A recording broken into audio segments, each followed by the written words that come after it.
Hi, good morning. Ngayon po ako'y gagawa ng big siomai. Homemade siomai. Ito po ang aking version ng siomai. Pwede rin po itong pang Shanghai. Ito po.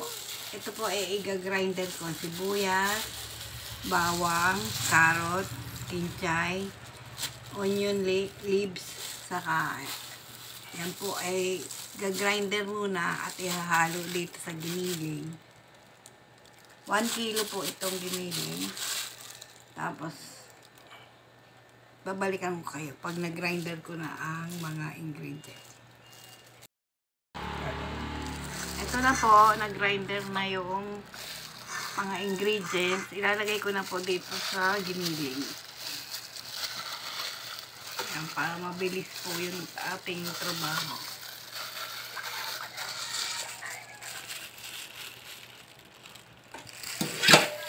Tapos lalagyan ko ng asin. Hindi ko po ilalahap ito at madami.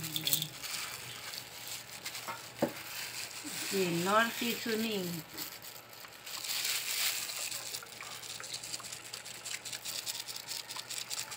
Siguro mga 2 tablespoon. May nabibili rin sa chain ito eh. Uso na ngayon yung mga ganun. Tapos paminta. Ay, ito lang po. Yung kinchay at saka yung onion leaves.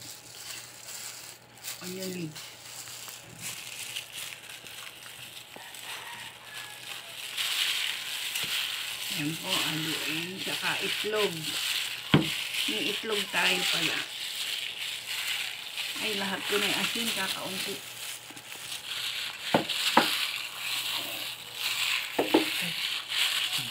At 2 itlog.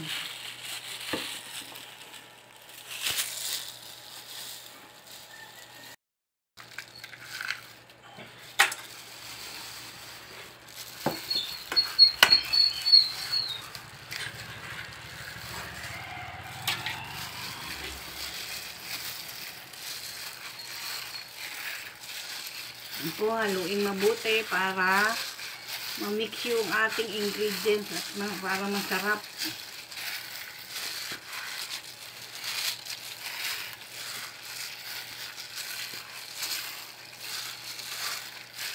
Ito naman ay kahit matabang, okay lang kasi sinasawsaw pa naman natin sa toyo ang siomai, diba? At lagyan din natin ng konting pampalasa, pambitin. Kung ayaw nyo po maglagay, okay lang po. Ako naman po ay sanay maglagay na to. Saka ito po ay amin laang kakainin.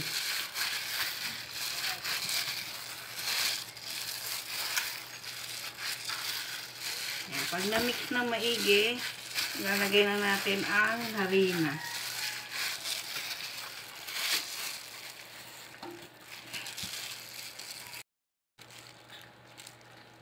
Nalagyan ko po ng harina.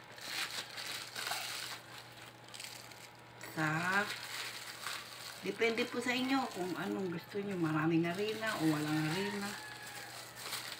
Yan po. Bali 3 kutsara. Haluin maigi.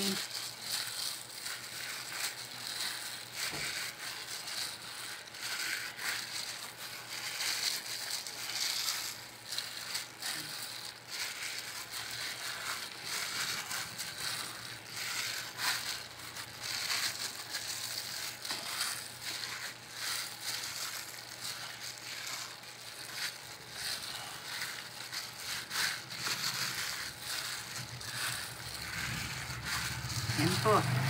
Ibabalot na natin siya sa siomai wrapper.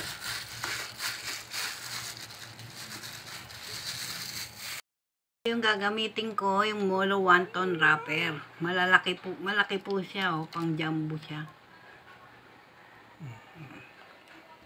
Gagawa na, magbabalot na po tayo.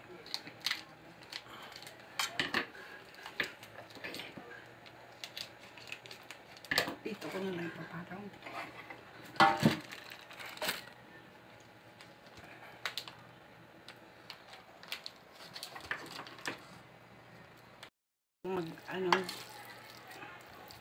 Gawa ng siomai, Yung iba po, naglalagay ng hipon. Eh ako po hindi dahil may allergy po yung isa kong anak. Kaya, para lahat makakain, yan, mga ganyan kalaki, para jumbo talaga yung ating siomay. Ganyan lang po. Pag nilagay yan sa steamer, malaki na po yan.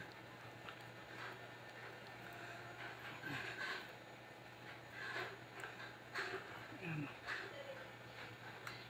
Ipunin natin. Lagyan natin basa para dumikit yung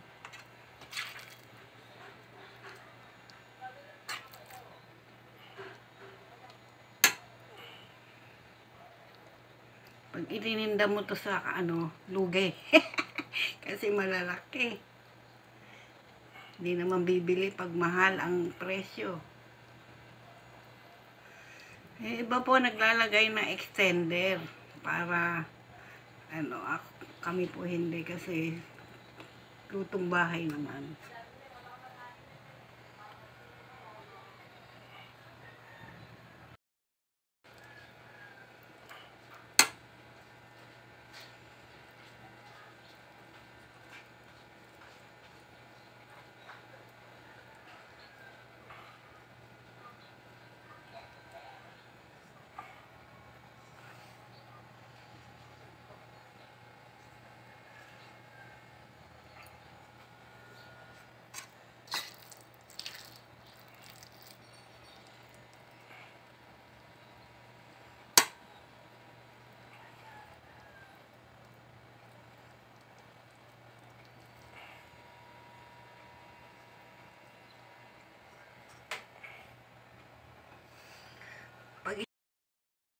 Ng pamprito para sa apo ko kasi gusto niya rin yung ganito pina-fried.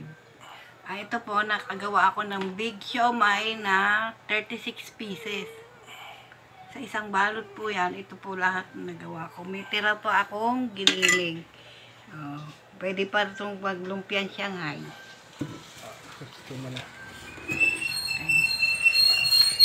I-steam ko na po siya. Ayan, papahiran ko muna ng oil ito para hindi didikit ang ating siomai. Ganyan lang po. Konti lang.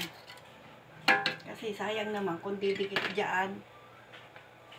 Ito po, ilalagay ko na ang big siomai. Ang lalaki, Ang tatlo nito, busog ka na.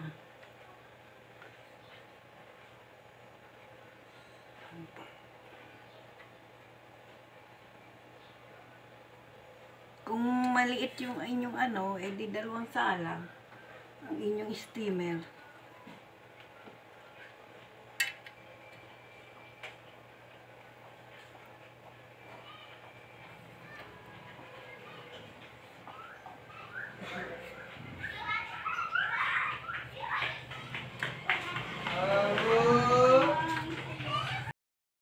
Ay, 30 minutes.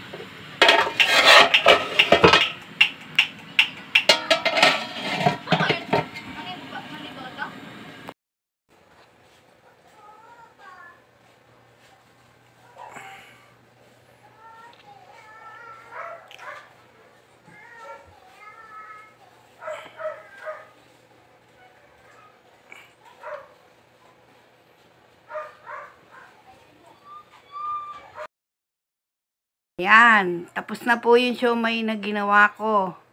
Ang titikim po ay ang asawa ko kasi bawal lang sa akin kumain ng pork. Ako po ay may sakit.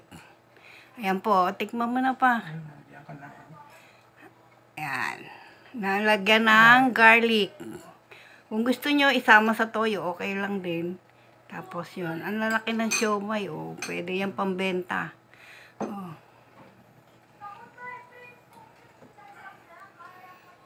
Kainggit, di ba? Hindi ako kasali sa kainan. Thank you. Pero okay lang, Yan. Sarap. Yan. Ma-share ko lang sa inyo yung masarap na siomai. Sarap. Yan.